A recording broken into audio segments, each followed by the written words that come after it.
حضرت ابو ہریرہ رضی اللہ تعالیٰ عنہ سے روایت ہے، رسول اللہ صلی اللہ علیہ وآلہ وسلم نے فرمایا، جس دل میں ایمان ہو وہاں پہ حسد نہیں ہو سکتا، اور جس دل میں حسد ہو وہاں ایمان نہیں ہو سکتا۔ یعنی کہ ایمان والا بندہ جو ہوتا ہے وہ اس کا اللہ تعالیٰ پہ توکل اور یقین ہوتا ہے، اس کو پتہ ہے میرے رب نے جتنا میرے نصیب میں لکھا وہ مجھے دے دیا ہے۔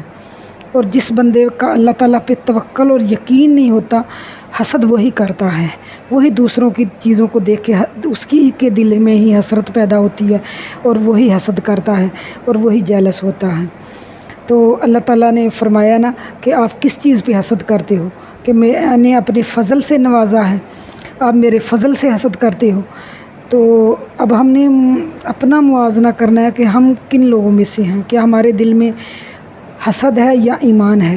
ہم دوسروں کی چیزیں دیکھ کے، دوسروں کی خوشیاں دیکھ کے ہمارے دل کی کیا فیلنگ ہوتی ہے۔